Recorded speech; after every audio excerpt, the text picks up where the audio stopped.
오늘은 핵심 강좌, 제10강좌 자동차 관리법이 되겠습니다. 여러분이 갖고 계시는 교재에 66쪽부터 70쪽까지 자동차 관리법에 대한 내용을 요약 정리해 놨어요. 그리고 여러분과 같이 71쪽 거기에 따른 문제를 하나하나 풀어가도록 하겠습니다. 먼저 문제 1번 보도록 하겠습니다. 다음 중 자동차 관리법의 목적으로 볼 수 없는 것들 했어요. 도로교통법도 마찬가지고 모든 관계법령 운수사업도 마찬가지죠. 거기에 따른 재정 목적이라고 하는 게 딱 있어요. 정리해 주시기 바랍니다. 자동차 관리법의 재정 목적은 뭘까요? 자동차의 안전도를 확보하기 위한 거고요. 자동차의 효율적인 관리를 하기 위해서 그랬고, 자동차의 안전 기준이 자동차 관리법에 정해져 있습니다. 대기 환경 보존 기준 이 자체는요, 환경보존법에 들어있는 것이죠. 따라서 자동차 관리법하고는 동떨어져 있는 내용이기 때문에 여기에서 1번의 문제는 사항이 발휘되겠습니다. 자, 자동차 관리법의 재정 목적이 뭐예요? 안전도 확보, 자동차 효율적인 관리, 자동차의 안전 기준이 정해져 있다 이런 얘기예요. 문제 2번 문제 봅니다. 다음 중 자동차 관리법의 규정에 의한 자동차 범위에 속하지 않는 것. 자동차는 이런 것들이 자동차입니다라고 도로교통법에도 정해져 있어요. 그러나 그 도로교통법에 정해져 있는 내용은 자동차 관리법을 인용해서 활용하고 있는 것이죠. 따라서 자동차 관리법에 자동차의 종류가 정해져 있다 이렇게 알아두시면 되는데, 중고자동차 역시 자동차 관리법의 규정에 정해져 있는 범위예요. 건설기계 관리법에 의한 건설기계는요, 건설부에서 건설 장비라고 등록되어 있는 것들을 얘기합니다. 농업기계와 촉진법에 의한 농기구는요, 농기구법에서 다시 말씀드리면 농기구 자체가 어떤 것이냐 하는 것이 정해져 있는 거니까 자동차 관리법에 정해져 있는 게 아니고요. 군수품 관리법에 의한 차량은 역시 군에서 사용하는 그런 거기 때문에 자동차 관리법하고는 거리가 멉니다. 그러나 신차의 자동차이든 중고 자동차이든지 간에 중고 자동차는 자동차 관리법 규정에 들어가 있다 이렇게 보시면 되겠어요. 문제 3번 문제로 봅니다. 다음 중 자동차 관리법상 자동차 종류의 구분이 아니길 그랬어요. 자동차를 분류하는데 어떤 것들을 가지고 분류하느냐 그런 거예요. 자동차 구조에 따라서 분류합니다. 사람이 타고 다니는 자동차로 만들어졌느냐, 승용 자동차냐, 일정한 인원이 많이 타고 다니는 자동차를 승합 자동차라고 그러죠. 따라서 자동차 구조, 그 다음에 화물을 싣고 다니는 구조로 되어 있는 건 화물 자동차. 따라서 자동차의 구조에 따라서 자동차의 종류가 구분이 된다. 그 다음에 원동기의 종류에 따라서 구분이 돼요. 가솔린 엔진이냐, 디젤 엔진이냐, 또는 전기로 가는 전기자동차냐, 이런 것들로 인해서 종류가 분류가 됩니다. 그 다음에 자동차의 크기에 따라서 자동차가 구분이 돼요. 따라서 큰 자동차냐, 작은 자동차냐, 경차냐, 그렇지 않으면 대형 자동차냐, 보통 자동차냐 구분되어 있잖아요. 그래서 자동차 크기에 따라서 구분이 된다. 자동차 성능이 얼마큼 나오느냐 이 자체 가지고는 자동차의 구분의 기준에 두지 않는다. 따라서 문제 3번의 정답은 사항, 자동차 성능. 자동차 성능은 자동차를 종류를 구분하는데 포함되지 않는 사항이다. 이렇게 알아두세요. 자동차 구조라든가 종류라든가 자동차 크기에 따라서 자동차 종류가 구분이 된다. 이렇게 보시면 되겠습니다. 문제 4번 문제로 넘어가죠. 다음 중 자동차 종류로 적합한 것은 그랬어요. 자동차의 종류로는 어떻게 나눠져 있느냐 그런 것이죠. 승용자동차 돼 있죠. 승합자동차, 화물자동차, 특수자동차, 이륜자동차 이렇게 나눠져 있습니다. 특수자동차라고 하는 것은 특수한 장치가 되어 있는 자동차, 또 견인자동차 이런 것들이 특수자동차이죠. 따라서 자동차의 종류로 적합한 것은 1항, 승용자동차, 승합자동차, 화물자동차, 그 다음에 특수자동차, 이륜자동차 이렇게 등분이 되어 있다 이렇게 보시면 되겠어요. 2항은 왜 틀렸을까요? 승용자동차, 승합, 화물자동차, 이륜자동차까지는 맞는데 특수자동차가 들어가 있지 않군요. 3항도 승용, 승합, 화물자동차, 견인자동차가 아니고 특수자동차가 들어가야 되겠죠. 그럼 이륜자동차 3항이 그래서 틀렸고요. 4항은 승용자동차, 승합, 특수자동차, 이륜자동차라고 되어 있는데 뭐가 빠졌을까요? 여기서는 화물자동차가 빠졌네요. 따라서 사항에서는 1항이 정답이 된다. 이렇게 확실하게 알아두세요. 자동차의 종류는 어떻게 나눠져 있다? 승용자동차, 승합자동차, 화물자동차, 그 다음에 특수자동차, 이륜자동차, 이렇게 자동차 종류가 자동차 관리법에 규정되어 있다. 이렇게 알아두시면 되겠어요. 문제 5번 문제로 넘어갑니다. 다음 중 자동차 관리법상 자동차 종류의 설명 중 잘못된 것 그랬어요.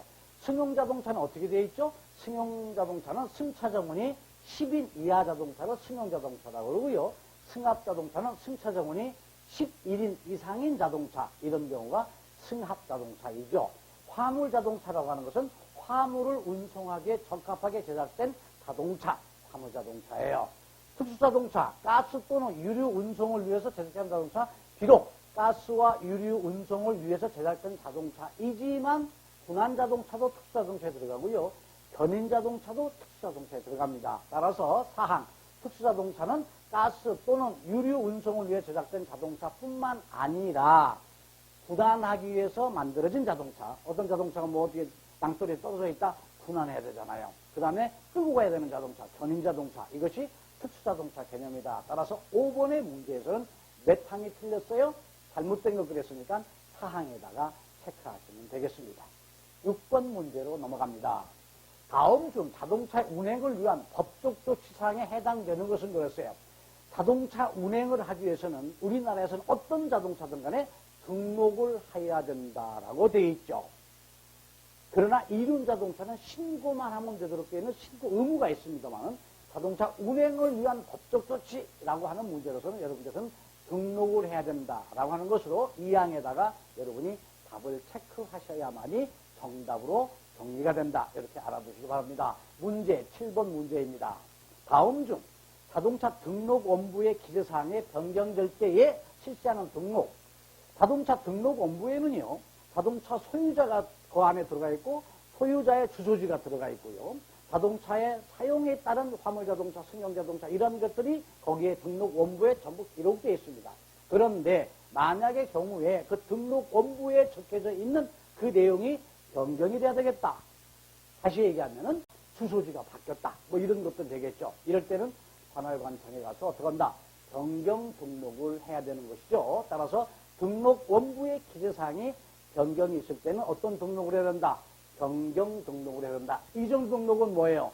소유자가 바뀌었을 때에 A라는 사람이 B라는 사람한테 자동차가 넘겨갔다. 이전 등록이 필요한 거고요. 말소 등록은 자동차를 더 이상 사용하지 않겠다.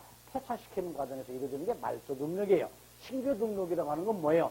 자동차 제작회사에서 자동차가 제작된 다음에 이 자동차를 내가 운행하도록 내가 소유하게 된다 라고 했을 때 하는 등록이 신규 등록입니다. 따라서 등록이라고 하는 건 이전 등록, 말소 등록, 신규 등록, 변경 등록이 있지만 이와 같이 기재사항의 변화가 있을 때는 뭐한다? 변경 등록을 하도록 되어 있다. 이렇게 알아두시고요. 8번 문제로 넘어갑니다. 신규 등록을 하기 위해서 임시로 자동차를 운행할 수 있는 임시 운행 기간은 얼마인가 그랬어요. 여러분께서 화물운송 종사 자격증을 취득하시게 되면 화물 자동차를 어떤 분들은 그것을 이제 본인이 자동차를 하나 소유하면서 운행할 수도 있고 또 화물운송 종사 자격증 가지고 화물 자동차 회사에 취업할 수도 있지만 일단은 내가 자동차, 뭐 승용자동차도 마찬가지고 승합자동차도 마찬가지예요. 어떠한 자동차이든지 간에 자동차를 제작회사에서 사게 됐단 말이죠. 그러면 자동차를 내가 사용하고자 하는 곳에서 등록을 해야 되잖아요. 그게 무슨 등록이죠? 신규 등록이라고 한단 말이죠. 그러면 신규 등록하는 곳하고 자동차를 판매하고 있는 곳하고는 다른단 말이죠. 울산에서 자동차 사오지요. 또 내지는 광주에서 사올 때도 있죠. 또는 광명 옆에 있는 소아리에서 자동차를 사오기도 해요. 그러면 이 자동차를 가지고 부산에 가서 등록할 수도 있고 광주에 가서 등록할 수도 있고 춘천에 가서 등록할 수도 있단 말이죠. 그러면 임시 번호판을 줍니다. 알고 계시죠? 나무판으로 되어 있는 번호판. 그걸 준단 말이죠. 그게 임시 운행 허가증이란 말이죠. 그놈을 가지고 운행을 하는데 오늘 자동차를 샀다고 오늘 등록이 가능할까요? 불가능할 때도 있어요. 이틀 후에 가능할까요? 불가능할 수도 있어요. 그때 어느 정도 열흘 동안의 여유를 줍니다. 임시 번호판, 나무판으로 되어 있는 번호판을 가지고는 열흘 동안 운행할 수 있다. 그 운행이라고 하는 것은 어떤 사업적인 운행이 아니에요. 등록을 하기 위한 시간적인 여유를 주는 거예요. 얼마 이내에 등록해야 된다. 10일 이내에 등록해야 됩니다. 그러니까 번호판을 자동차를 제작해서 자동차를 살 때 임시 번호판을 줘요. 그때는 그 지역에 시장이 줍니다. 울산시장, 광명시장, 화성시장 이렇게 가끔 번호판 보시죠. 그 준 걸 가지고 내가 사용하고자 하는 본고지에서 등록해야 되는데 그 기간이 얼마? 10일이다. 확실하게 알아두세요. 자주 나오고 나올 수 있는 가능성이 높은 문제예요. 왜? 여러분께서 신규 등록을 해야 될 대부분의 입장이 된다고 하는 걸 알고 있기 때문에 그런 것들을 시험 문제화 시키고 있다. 알아두시기 바랍니다. 문제 9번 문제로 넘어가죠. 자동차 등록 원부상에 변경 등록을 해야 하는 사유가 아닌 것. 자, 기재사항에 변경을 해야 될 사유가 있단 말이죠. 아까 말씀드렸던 대로 뭐예요? 소유자가 바뀌었다. 또 내지는 소유자의 주소지가 바뀌었다. 이런 것들은 다 변경 등록이에요. 따라서 1항 소유권의 변경이 있을 때는 변경 등록을 해야 됩니다. 원동기 형식 및 장치 변경. 예를 들어서 가솔린 엔진을 디젤로 바꿨다. 또 내지는 어떤 장애인께서 쓰시는 LPG 자동차로 원동기 가솔린 엔진을 또는 디젤 엔진을 바꿨다. 원동기 형식과 장치 변경할 때도 변경 등록을 해야 되죠. 왜? 등록 원부에는 이 자동차의 원동기가 가솔린 엔진을 쓴다. 디젤 엔진을 쓴다. LPG 가스를 쓴다. 또 내지는 배터리를 쓴다. 라고 되어 있거든요. 바뀔 때는 역시 변경 등록해야 돼요. 사용 본거지의 변경. 이건 뭐예요? 내가 자동차를 본인이 살고 계시는 거주지 하는 지역에다 등록을 했는데 이 자동차를 가지고 내가 한 달 동안 울산에 가서 일을 해야 된다. 또 춘천에 가서 일을 해야 된다. 또 내지는 어떤 이 제주도에 가서 일을 한다. 그렇게 되면 그 당시에 사용 본고지 자체 바뀌는 것은 변경 등록할 필요가 없어. 일 끝나고 다시 올라오잖아요. 그러나 본인의 거주지의 주소가 바뀔 때에는 변경 등록을 하지만 사용 본거지가 바뀌는 것은 변경 등록 사항이 아니에요. 그 다음에 소유자의 성명이 바뀌었다. 소유자가 A라는 사람한테서 B라는 사람 넘어갔다. 당연히 변경 등록을 해야 되죠. 따라서 문제 9번에서는 어떤 게 정답일까요? 설명드렸던 대로 3항 사용 본거지의 변경이 있었을 때는 변경 등록을 해야 될 필요가 없다. 이렇게 보시면 되겠어요. 변경 등록이라고 하는 것은 본인께서 등록한 관할 구청에다가 하는 거예요. 알아두시기 바라고요. 문제 10번 문제로 넘어갑니다. 자동차 등록 원부상의 변경 등록은 사유가 발생한 날로부터 며칠 이내에 신청을 해야 되나 그랬어요. 자, 어떠한 변경 등록할 사유가 생겼다. 그러면 뭐 주소지가 바뀌었다. 본인의 주소지가 바뀌었다. 엔진의 원동기 형식이 바뀌었다. 그리고 마냥 언제까지 하도록 되느냐. 바뀐 날로부터 얼마? 한 달 이내에 해야 돼요. 따라서 30일 이내가 변경 등록 사항이 생겼을 때 변경할 수 있는 기간이다. 이렇게 알아두시면 되겠습니다. 11번 문제로 넘어가죠. 자동차 관리법상 자동차 검사구 종류에 포함되지 않는 것 그랬어요. 자동차 검사는요. 자동차가 안전하게 운행될 수 있도록 혹시나 정비를 잘못해서 정비불량의 사고, 대형의 교통사고 유발될 수도 모를 것 같아서 일정 기간마다 자동차는 검사를 받도록 되어 있는 거 알고 계시죠? 이때에 자동차 검사는 어떤 것이 있느냐? 정기적으로 받는 정기검사가 있고요. 어떠한 사고가 많아가지고 어떤 지역적으로 문제가 있다면 임시검사라는 것도 있어요. 이것은 지방관청에서 임시검사 명령을 때릴 때가 있어요. 임시검사가 있고요. 그 다음에 튜닝검사. 튜닝검사라고 하는 것은 구조가 바뀌었을 때예요. 그렇다면 승차정원 4인승인데 2인승으로 바꾼다든가 또 화물자동차 적지함이 탑이 없었던 걸 탑을 씌운다든가 이와 같이 구조가 바뀌었을 때 하는 검사를 튜닝검사라고 예전에는 구변이라고 했죠. 구조 변경 검사였더랬어요. 근데 최근에 자동차 관리법이 바뀌면서 튜닝검사로 바뀌었어요. 그래서 구변검사, 구조변경검사가 튜닝검사예요. 따라서 정기검사, 임시검사, 튜닝검사가 있으나 특별검사라고 하는 것은 없다. 이렇게 알아두시고 정답을 사항에다가 체크하시면 되겠어요. 12번 문제로 넘어갑니다. 다음 중 화물 운송 시 적재 공간의 바닥 면적은 최소 몇 제곱미터 이상이냐 이런 거예요. 이게 화물 자동차라고 한다면 최소한도 화물고 적재함이 어느 정도 양쪽에 2m 이상은 돼야 된다라고 되어 있거든요. 따라서 2m 제곱 돼야 된다. 사방 2m가 넘어야만이 이것이 화물자동차의 개념이다. 이렇게 보시면 되겠어요. 13번 문제로 넘어갑니다. 자동차 관리법상 승객의 1인당 중량은 몇 킬로그램으로 규정하는가 이런 얘기예요. 자, 우리가 보통 등치가 크다고 그러죠.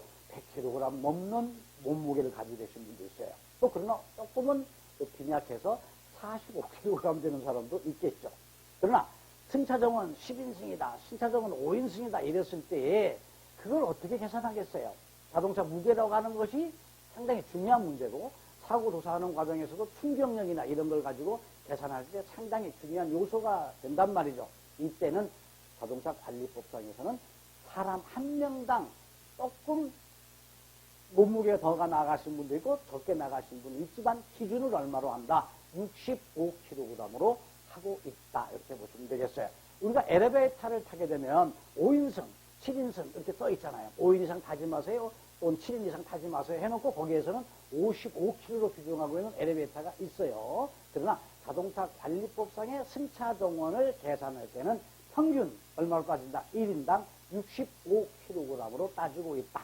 평균치라고 하는 걸로 여러분이 알아두시면 되겠어요. 14번 문제로 넘어갑니다. 어떤 문제인가요? 다음 중 자동차 관리법상 자동차 검사 후 종류에 해당되지 않는 것 그랬어요. 아까와 같은 설명했던 내용의 문제인데 문제가 이렇게 약간 뒤집어서 문제가 출제되고 있어서 여러분들 다시 한번 말씀을 드리는 거니까 중복된 문제 아니라고 생각하지 마시고 이런 식으로 문제가 기출되어서 나왔던 문제들이니까 알아두세요.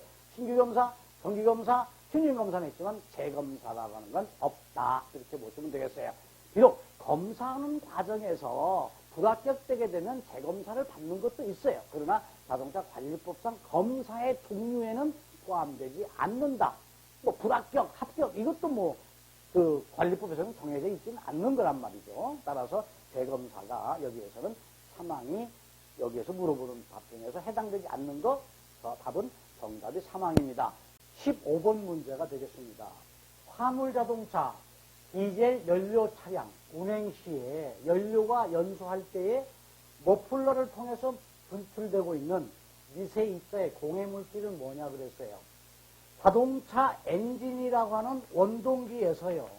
연료가 타가지고 피스톤이 움직이면서 자동차의 타이어가 굴러가는 그러한 역할을 하는 것이 엔진은 말하자면 힘이 발생되는 동력 발생 장치란 말이죠.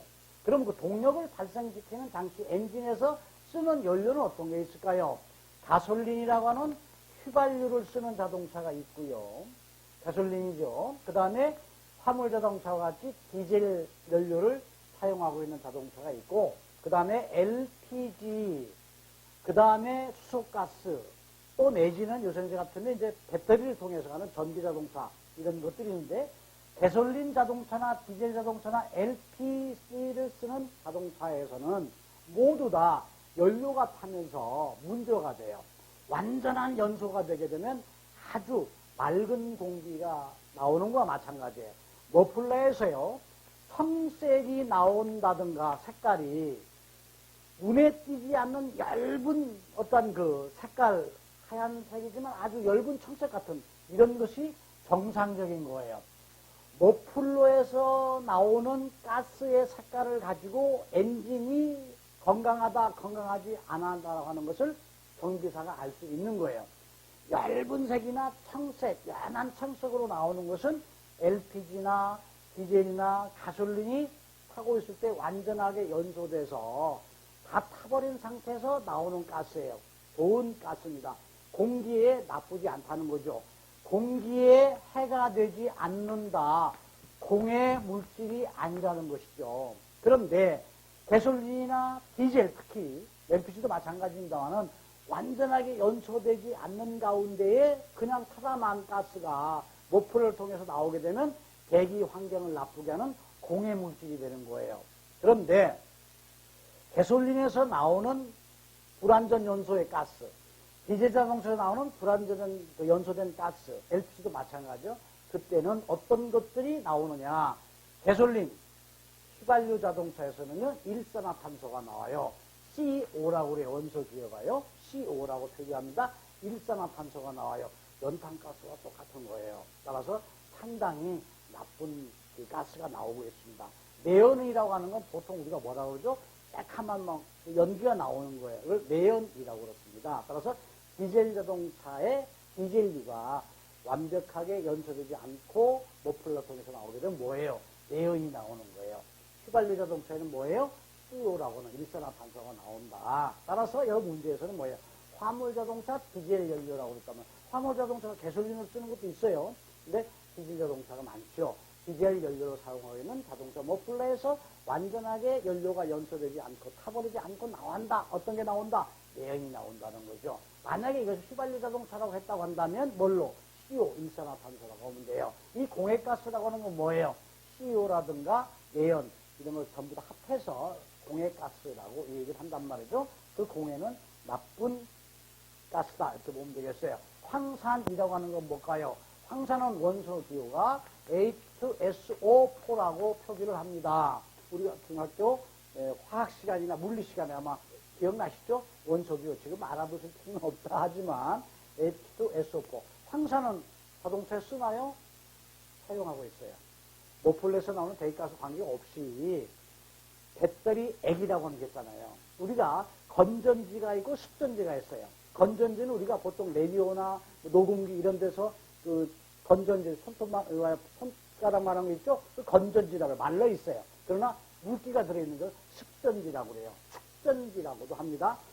습전지, 축전지라고 그래요. 이것이 배터리 액에다가는 어떤 걸 내야 된다? 음극한, 양극판이 있는데 그 안에다가 뭘 넣어서 전기 이완시킨다?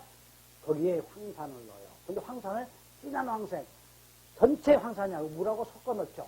그래서 물에다가 황산을 섞어가지고 그것을 배터리 액으로 집어넣게 되면 그 안에 들어있는 음극판과 양극판에서 전기가 발생돼서 배터리 역할을 한단 말이죠. 조금 더 자동차가 구조적인 측면에서 깊이 들어갔습니다만 황산은 머플러에서 나오는 배기가스와 관계가 없다. 공해가스는 디젤 자동차나 휘발유 자동차 모두에서 나오는 가스, 공해물질을 공해가스라고 그런다. 그 다음 내연은 디젤 자동차에서 나오는 가스를 얘기한다. 일산화탄소는 휘발유 자동차가 완전히 연소되지 않는 상태에서 머플러로 배출되는 것을 얘기한다. 알아두세요. 왜? 이것은요, 우리가 시험 보는 과정에서 자동차 구조적인 측면에서 다뤄야 될 문제고 알고 계셔야 될 문제, 이 문제가 자주 출제되고 있으니까 참고해서 알아두시고 15분 문제는 여기에서 정답을 뭘로? 디젤 자동차에서 나오는 완전한 연소가 되지 않고 나오는 가스를 뭐라고 한다? 새카만 연기라고 그런단 말이죠. 그걸 뭐라고 한다? 내연이라고 그런다. 따라서 이 안에다가 여러분께서 체크하시는 정답으로 정리가 된다. 알아두시기 바랍니다. 다음 16번 문제로 넘어갑니다. 자동차 관리법상 자동차 튜닝을 하기 위해서는 누구의 승인을 받아야 되냐? 구조 변경을 하기 위해서는이라고 알아두시면 되겠죠. 구조 변경을 하려면 누구한테 승인을 받아야 되냐 그런 거예요. 예를 들어서 탑이 없는 화물 자동차를 우리가 구입을 했어요. 근데 사용하다 보니까 탑이 있어야 되겠다. 씌워야 되겠다. 어떤 철판으로. 이럴 때는 본인이 공장 가가지고 아무렇게나 씌우면 안 돼요. 승인을 받고 그 다음에 탑을 씌우고 다시 제대로 됐는가 검사까지 받아야 되거든요. 이때는 누구한테 신청하고 누구한테 검사까지 다 받아야 되냐.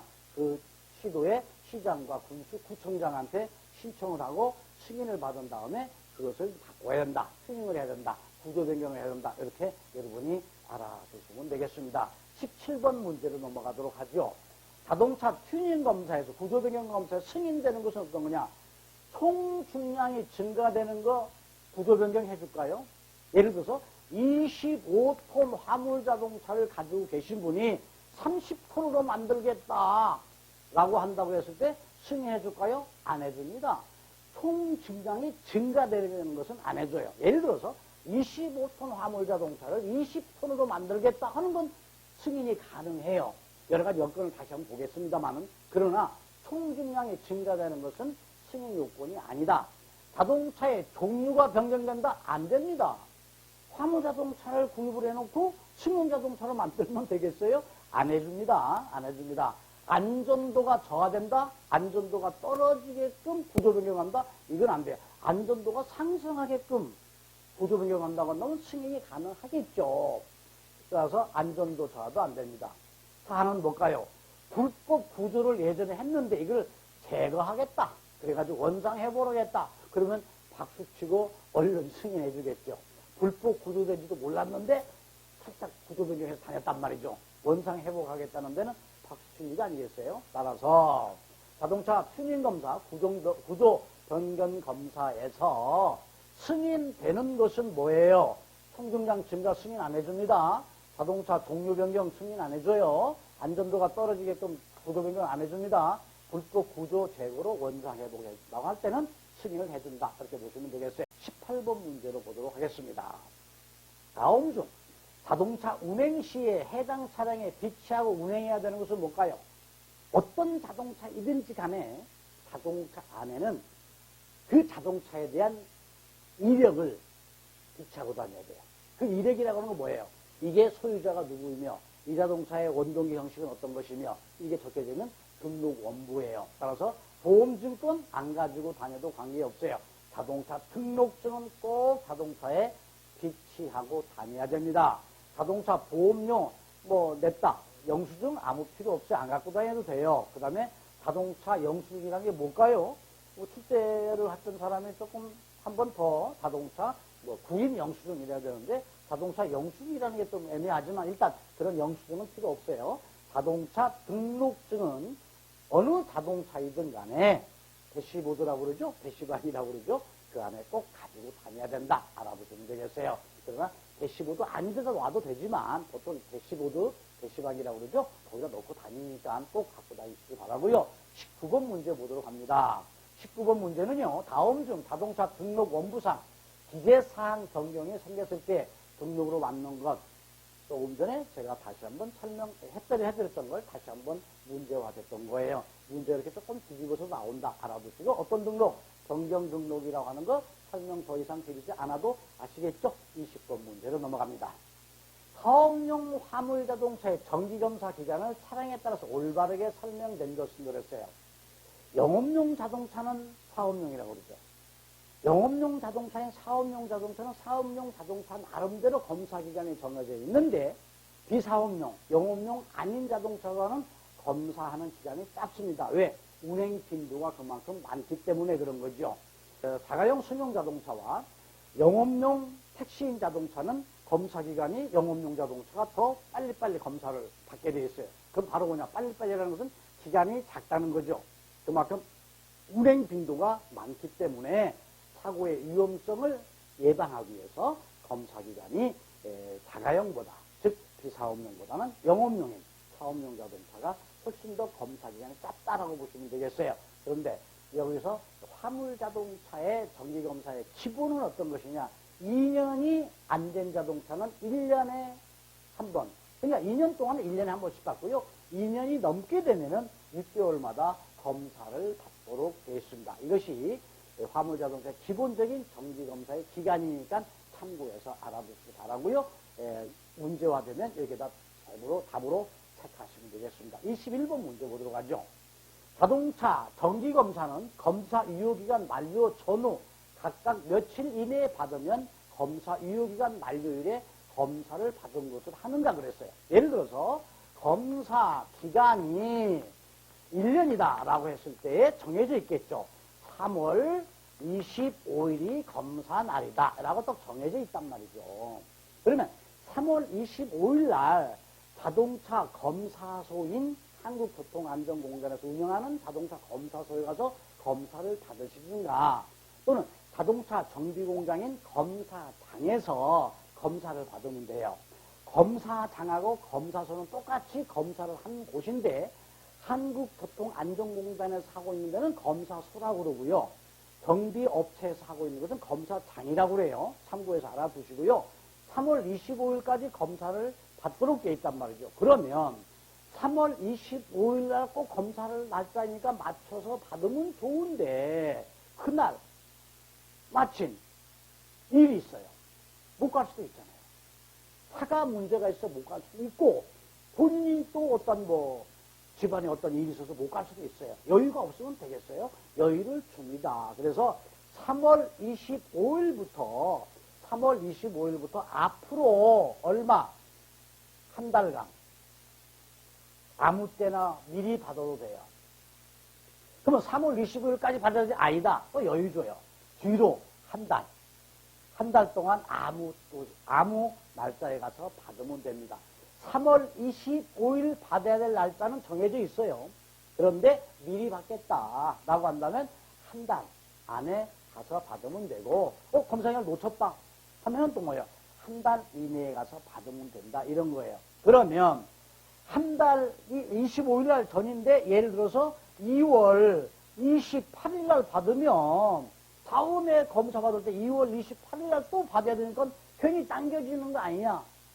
이걸 어떤 불이익을 주면 되겠어요? 아닙니다. 따라서 한 달 안에 받게 되면 어느 날짜에 받았든 간에 다음에 검사 날짜는 3월 25일로 계산해줘요. 그 다음에 3월 25일 지나서 한 달 안에 받았다. 예를 들어 4월 10일 날 받았다.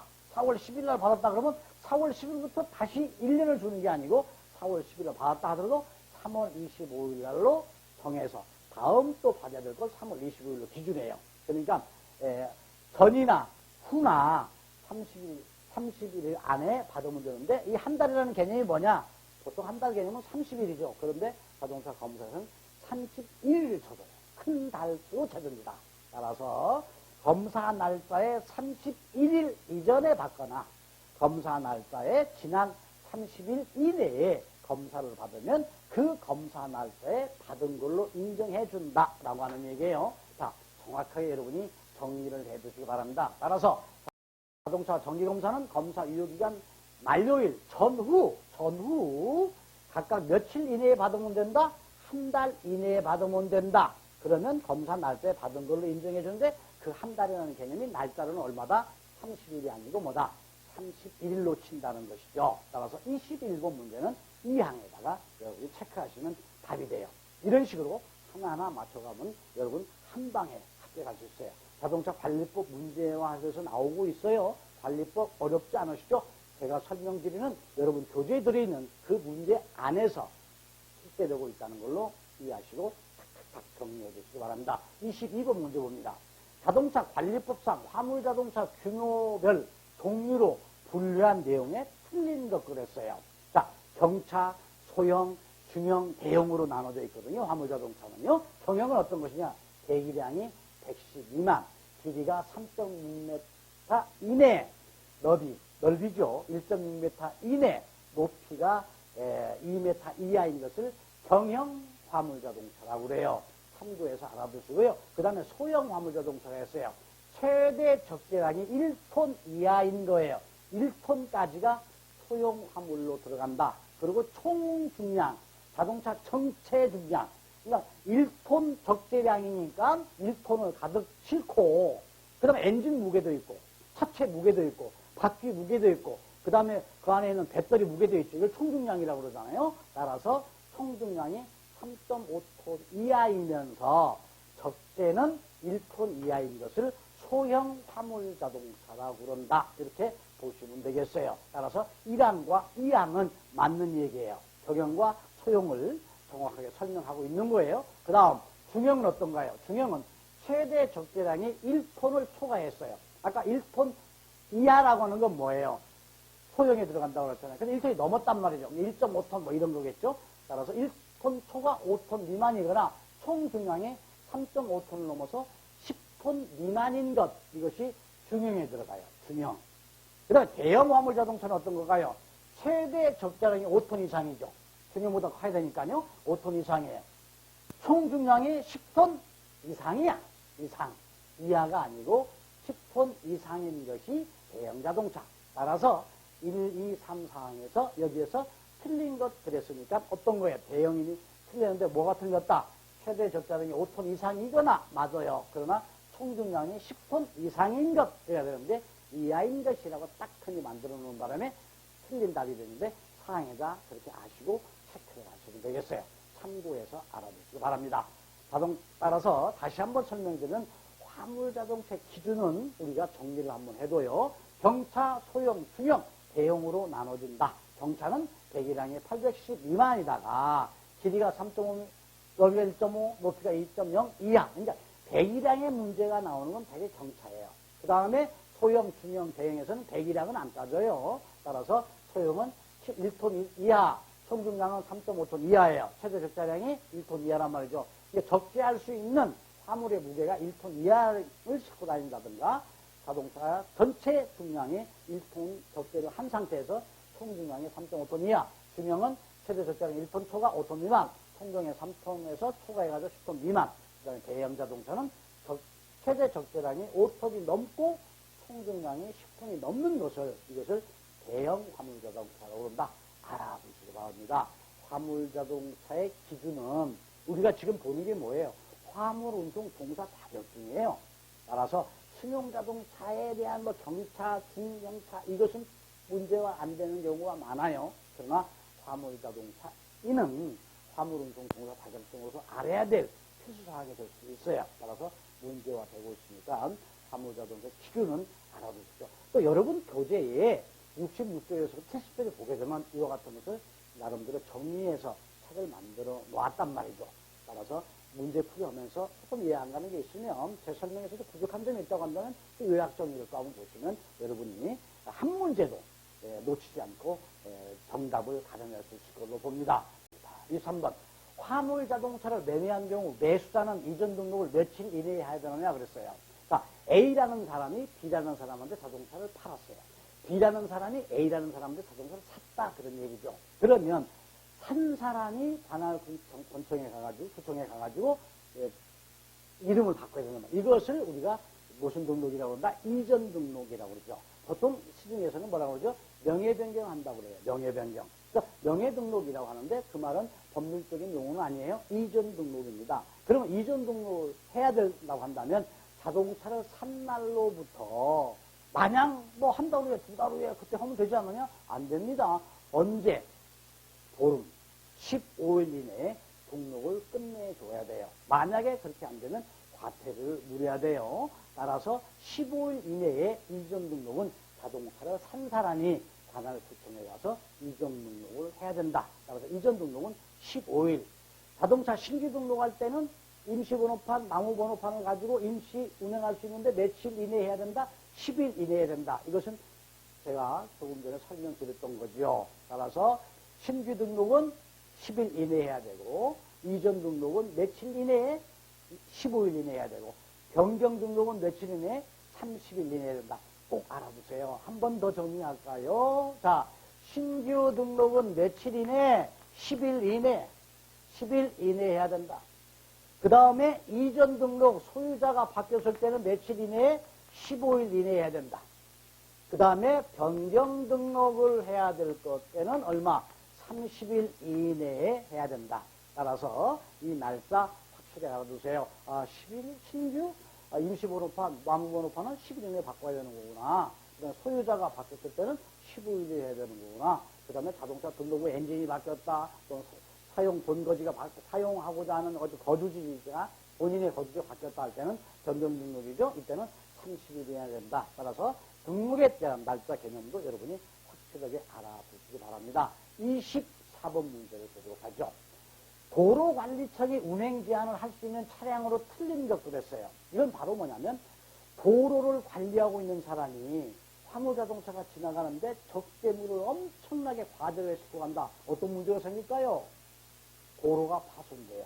그래서 도로관리청에서 이 자동차 운행해서는 안 됩니다. 운행할 수 없습니다. 라고는 제한을 한단 말이죠. 어느 경우다? 1번 보지로 틀린 거 찾아내려고 그랬어요. 축하중에 10톤 초과 또는 총중량이 40톤을 초과하는 차량은 도로관리청이 운행 제한을 합니다. 특별하게 허가를 하지 않은 한은 일반적으로 운행 제한에 못 갑니다. 운행해서는 안 돼요. 폭이 2.5m, 높이 4m, 길이 16.7m를 초과하는 차량. 화물자동차 폭이 막 3m, 4m예요. 높이가 막 5m야. 이런 건 뭐예요?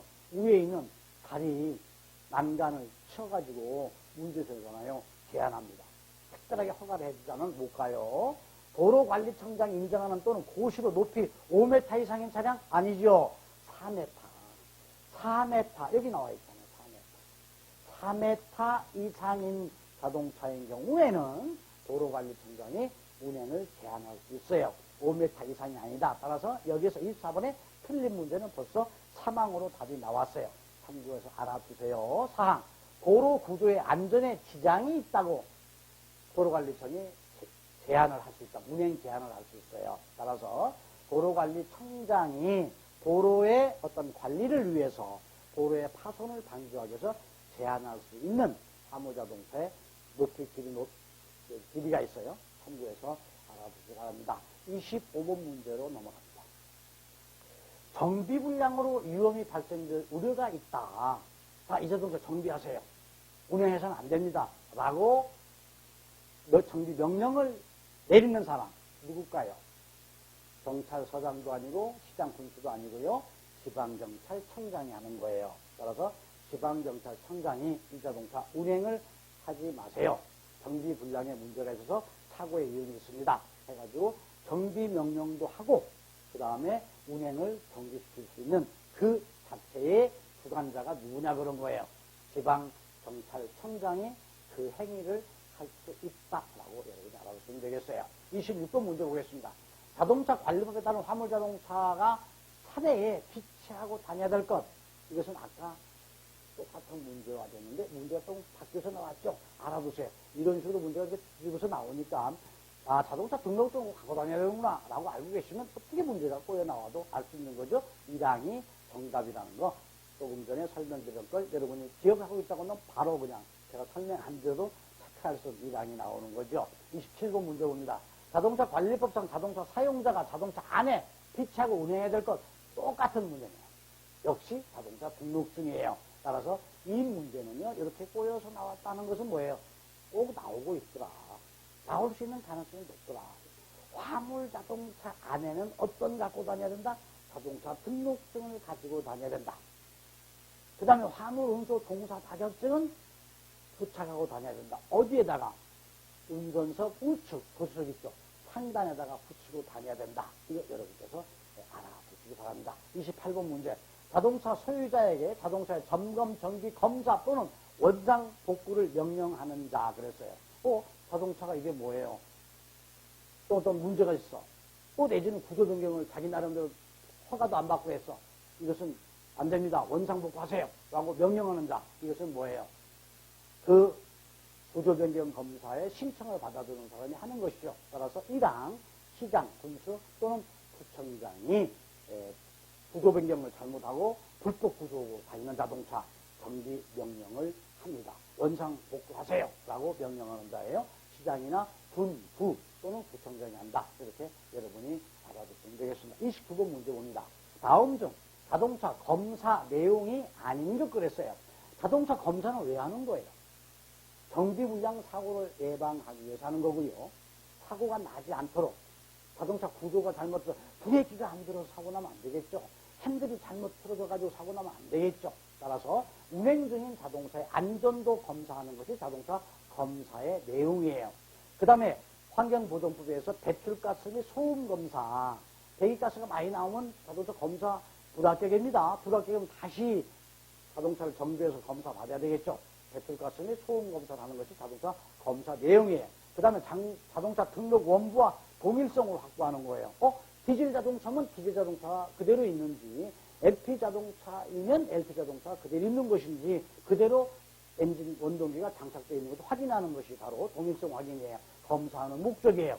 자동차 종합보험 유효기간을 확인하기 위해서 검사한다? 이건 아무 관계 없습니다. 자동차 정비불량의 교통사고를 예방하기 위해서 자동차 안전도를 확보하기 위해서 자동차 검사를 하는 것이 자동차 종합보험의 가입 여부를 따지는 게 아니에요. 따라서 29번에 답은 어떤 걸로 표기하면 되겠어요? 사항에다가 여러분께서 표기하면 되겠습니다. 자, 오늘 좀 바삐 설명을 드렸지만 이것은 바로 뭐예요? 한 번 설명을 드렸을 때 확실하게 금방 들을 수 있는 내용들이기 때문에 많은 설명 안 드려도 확실하게 알 수 있을 것 같아서 빨리 진행을 했습니다. 자, 10강자 자동차 관리법 공부했어요. 자동차 관리법 제가 설명드렸던 내용 한 번만 더 쭉 훑어보시고 한 번 더 영상을 보시면 한 방에 합격할 수 있도록 관리법은 완벽할 걸로 봅니다. 자, 다음 시간 또 기획하죠. 다음 시간은요. 또 여러분 시험 필대에서 나오는 과목이죠. 운송 서비스예요. 운송 서비스는 자동차 화물 운송 동사 자격증 취득시험 80문제에서 15문제를 출제하고 있습니다. 따라서 그 그 15문제를 완벽하게 맞추기 위해서 다음 11강좌, 핵심 강좌 11강좌에서 운송 서비스 문제를 다루기도 하고요.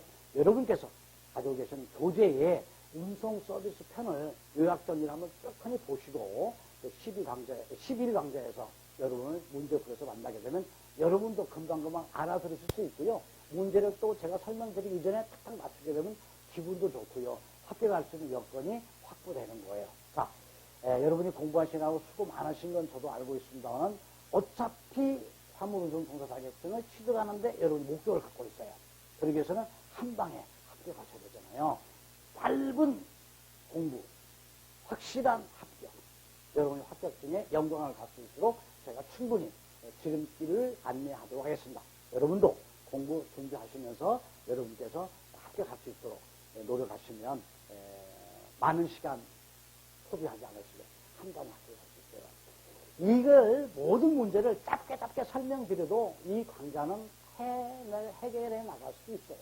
그러나 제가 여러분에게 말씀드리는 건 시간을 두고 말씀드리는 것은 뭐예요? 한 문제를 여러분이 문제를 풀어가는데도 문제를 이해하신다고 한다면 여러분이 합격할 수 있는 거란 말이죠. 여러분이 가끔 불합격한 분들이 저한테 와서 이 얘기하는 걸 보게 되면 제가 딱 들고 왔을 때 문제에 이해를 못하고 있는 거예요. 여러분이 갖고 계신 어떤 책도 다 좋은 책들입니다. 근데 거기에는 설명이 아무래도 부족할 수가 있어요. 글씨체로 되어 있기 때문에. 그러다 보니까 이해를 못하고 답만 자꾸 여러분이 암기하려다 보니까 어떻게 결과적으로 문제가 조금 꼬여서 나오면 그 문제를 정확하게 못 맞추는 경우가 있습니다. 저 따라오세요. 가지고 계신 교재 가지고 문제 풀이하시면서 여러분께서 공부하시게 되면 한방 합격할 수 있습니다. 많은 분들이 구독하고 있습니다. 제 영상을 많은 도움을 드린다고 생각을 하는지 많이 시청을 하고 계시는 거 참 저도 고맙게 생각합니다. 근데 시청자는 많으신데 구독은 또 야박하게 잘 안 눌러주시는 것 같아요. 혹시 여러분께서도 이 강좌를 시청하시면서 구독을 놓치시진 않으셨어요? 구독도 눌러주시고 좋아요도 눌러주시면요. 저 또한 또 기운이 나지 않겠어요? 여하튼 간에 운송 서비스 제11강좌에서 다음 편에서 만나뵙기로 하고요. 여러분 공부 열심히 하시면서 건강 유의하시기 바랍니다. 오늘 또 공부하시느라고 수고 많으셨어요. 다음 편에서 만나보겠습니다. 여러분 행복하십시오.